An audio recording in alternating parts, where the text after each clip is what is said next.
Hi everyone, welcome to the scribe and thank you for being with me today. कैसे हैं आप सब लोग? होपफुली आप सब लोग बहुत बहुत अच्छे होंगे। ठंड यहाँ पे बढ़ रही है और आज का दिन हम शुरू कर रहे हैं गर्मा गर्म हल्दी और मसाला मिल्क के साथ। वैसे भी ना, जैसे जैसे ठंड बढ़ती है ना, वैसे वैसे माँ का प्यार थोड़ा सा और बढ़ जाता है, क्योंकि यहाँ पे अभी ठंड पड़नी शुरू हो गई है। तो ये जो हल्दी और मसाले वाला दूध है ना, ये इम्यूनिटी के लिए, बच्चों के लिए बहुत अच्छा रहता है। इसके अंदर जो मसाला मैं डालती हूँ वही अपना टी मसाला ही डालती हूँ। और इसके साथ साथ हमने बना लिया है अपने लिए प्रोटीन शेक, जो होममेड प्रोटीन शेक है। इसकी रेसिपी मैं ऑलरेडी आप लोगों के साथ शेयर कर चुकी हूँ। अगर आप लोगों ने नहीं देखी है तो इसका मैं डिस्क्रिप्शन में लिंक छोड़ दूंगी। आप भी इसको ज़रूर ट्राई कीजिएगा, क्योंकि अपनी हेल्थ का ध्यान रखना बहुत ज़रूरी है। बिकॉज जब माँ हेल्दी होती है ना, तब पूरा घर हेल्दी रहता है। और साथ में इसको सर्व कर रही हूँ मैं गोंद के लड्डू के साथ। अभी कबीर के लिए भी ये लड्डू मुझे बनाने हैं।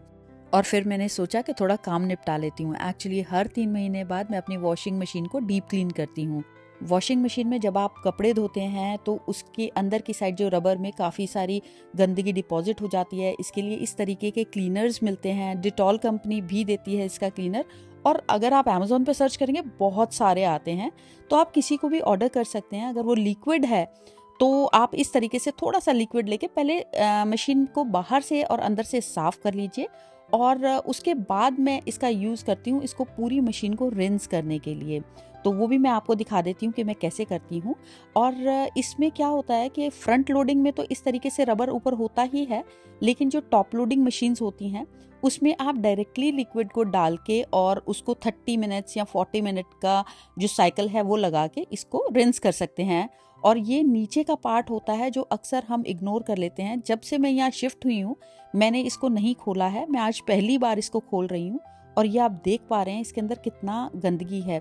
जब हम कपड़े धोते हैं ना, तो जैसे अगर कोई स्ट्रिंग है, उसके आगे का फ्रंट का कुछ लोहे का कोई पार्ट है या बटन है, वो इसके अंदर अक्सर आ जाते हैं। और अगर वो आपके टूट के अंदर गिर गए हैं तो वो यहाँ आके डिपॉजिट हो जाते हैं।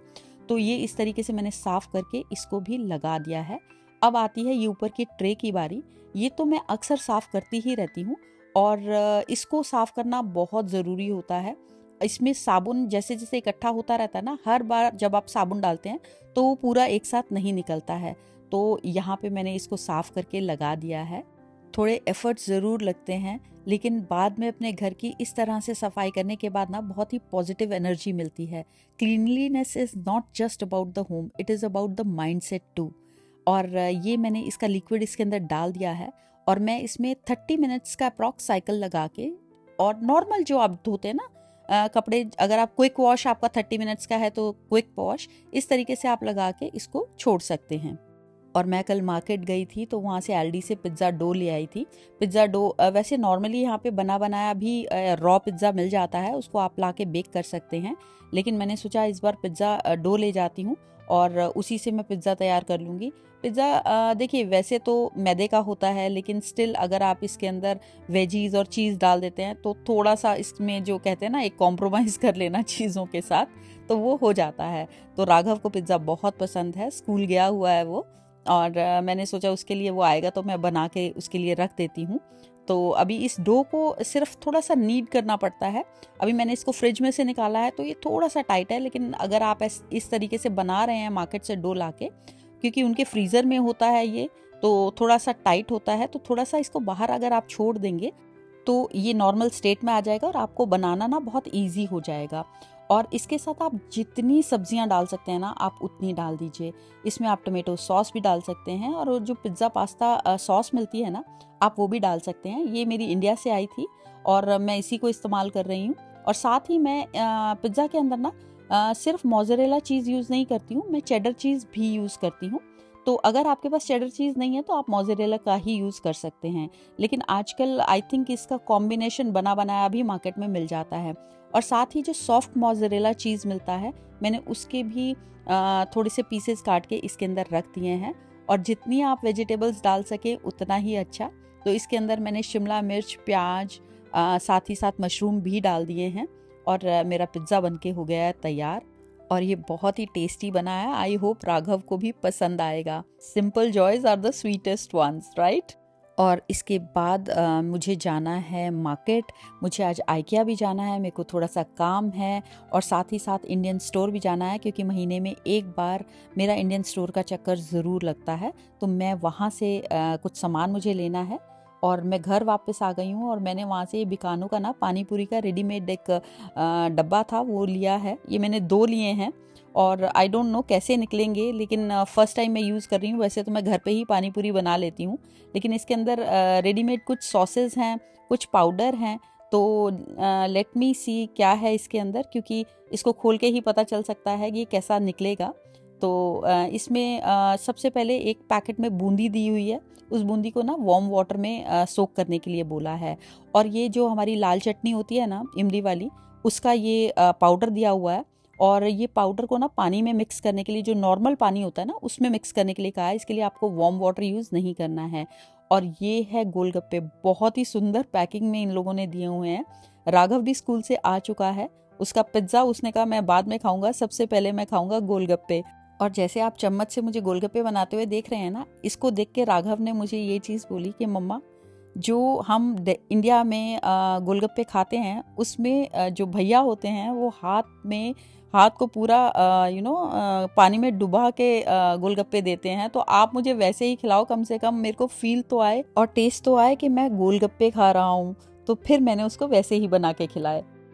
और मैं आइकिया जब गई थी ना, तो वहाँ से मैं ये हर्ब स्टोरेज कंटेनर लेके आई हूँ। और आई होप आइकिया से लाई हूँ तो क्वालिटी वाइज अच्छा ही होगा। और इसको मैं धनिया स्टोर करने के लिए लाई हूँ। आप इसमें धनिया, पुदीना, कोई भी जो आपकी ग्रीन हर्ब्स हैं आप इसको स्टोर कर सकते हैं। फ्रंट में इसमें शटर दिया हुआ है, आप इसको खोल के अपनी हर्ब्स जो भी आपने इसमें स्टोर की हैं आप उनको निकाल सकते हैं। साथ ही नीचे ये जो कंटेनर आप वाइट कलर का देख रहे हैं ना, इसके अंदर पानी फिल करना होता है, ताकि आपकी जो भी हर्ब्स आपने इसके अंदर डाली हैं, ये होल्स आप देख पा रहे होंगे, इस होल के थ्रू इसमें पानी जाएगा और इस कंटेनर में आप पानी भरेंगे। इसका लेवल इन्होंने मेंशन किया ही हुआ है, जितना आप मैक्सिमम इसमें भर सकते हैं। और आप इसमें इस तरीके से स्टोर करके इसको रख लेंगे। और जब यूज़ करना होगा तो शटर को आप ऊपर और नीचे करके इसको आराम से स्टोर कर सकते हैं। और इसमें काफ़ी टाइम तक आपकी जो हर्ब्स है ना वो बिल्कुल फ्रेश रहते हैं। और पूरा एक बंच मेरा ये नया ही है धनिए का, वो आप देख पा रहे होंगे, ये मैंने इसमें डाला है। अगर आप इसमें थोड़ा कम भी डालेंगे तो चलेगा, मैंने इसमें काफ़ी सारा धनिया स्टोर कर दिया है। एंड आई होप ये मेरा कम से कम 15 दिन तक बिल्कुल फ्रेश रहेगा। ये कुछ ऐसी छोटी छोटी चीज़ें होती हैं जो आपकी किचन को और ऑर्गेनाइज बनाती हैं और साथ में खूबसूरत बनाती हैं। तो आई होप ये मेरी एक अच्छी परचेज हो। और ये है नेक्स्ट डे, मैं कबीर के लिए बना रही हूँ लड्डू, क्योंकि वो आने वाला है अभी लंदन से। और मैंने ना ये लड्डुओं की रेसिपी जो है ना, ये बहुत ही न्यूट्रिशियस लड्डू होते हैं और मैंने आप लोगों के साथ ये पहले भी शेयर की हुई है। बट आज मैं बना रही थी तो मैंने सोचा कुछ लोग नए भी हैं तो उनके साथ मैं आज ये शेयर करती हूँ। इसके लिए ना मैंने इसमें 1 किलो आटा लिया है और इस आटे को ना मैं सिम गैस पे ना बहुत अच्छे से इसको भून लूँगी। और इसको आपने गैस को ना बिल्कुल भी तेज़ नहीं करना है और इसको धीरे धीरे हिलाते जाना है। इसको छोड़ना भी नहीं है आटे को, क्योंकि अगर आप इसको छोड़ देंगे तो आटा बहुत जल्दी जल भी जाता है। और ये मेरा आटा अप्रॉक्सीमेटली 20 मिनट में भुन के तैयार हो गया है। और ये मैं आपकी रेफरेंस के लिए आपको फ्रेश आटा दिखा रही हूँ, वो कितना वाइट है और ये ब्राउन हो चुका है। और एक चीज़ आप ज़रूर ध्यान रखिएगा कि ये आटा आपके गैस बंद करने के बाद भी भुनता रहता है, क्योंकि ये बहुत गर्म होता है। इसीलिए मैं इसको एक परात में ट्रांसफ़र कर रही हूँ, ताकि ये जिसका कुकिंग प्रोसेस है वो थोड़ा सा स्लो हो जाए, क्योंकि कढ़ाई बहुत गर्म है और ये और ज़्यादा ब्राउन हो जाएगा। तो उस लेवल तक मैंने इसको ब्राउन कर लिया है। अब मैं थोड़े से जो ड्राई फ्रूट लिए हैं, ये सब मैंने 100 ग्राम ही लिए हैं, यानी कि 100 ग्राम बादाम लिए हैं, 100 ग्राम ही काजू लिए हैं और 100 ग्राम ही गोंद ली है।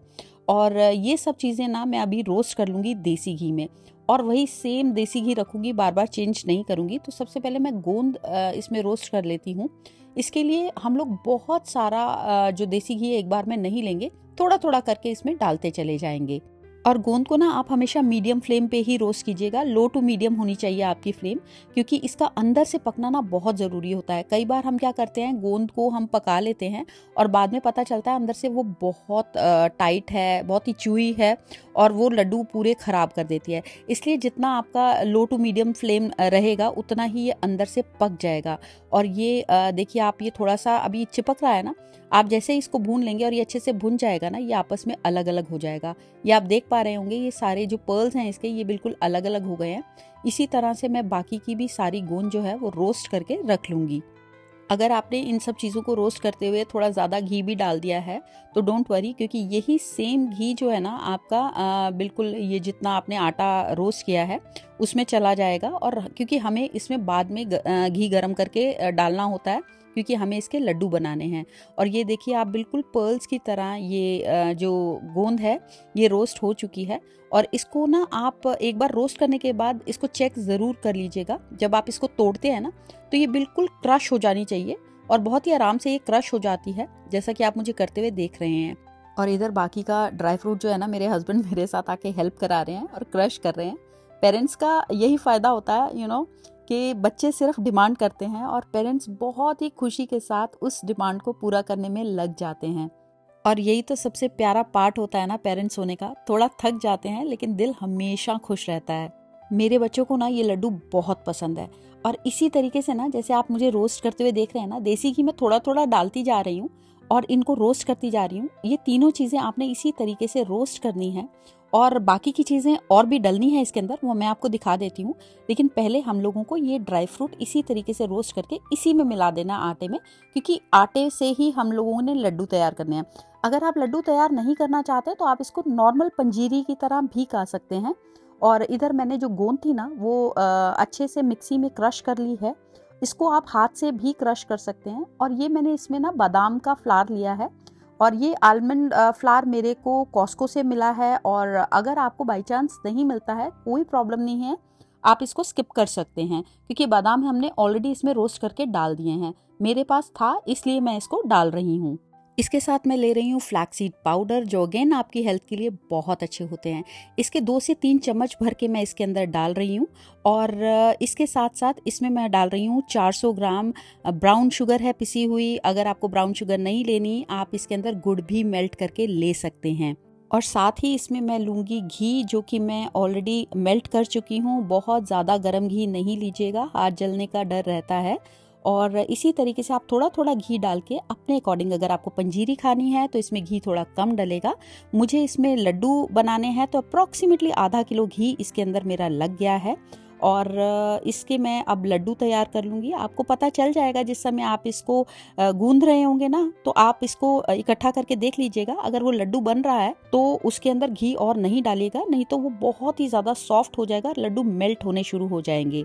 तो इतने सामान में ना मेरे टोटल 53 लड्डू बनके तैयार हुए हैं। तो दोस्तों, आज का दिन यहीं खत्म करते हैं एक थॉट के साथ। Life isn't perfect but a happy home makes everything beautiful. हमारी छोटी छोटी सी मेहनत, हमारे बच्चों की मुस्कुराहट और घर की खुशबू ही तो असल सुकून है। मैं मिलती हूँ आपसे नेक्स्ट व्लॉग में। तब तक ख्याल रखिए अपना, खुश रहिए और प्यार बांटिए, because a happy woman creates a happy home.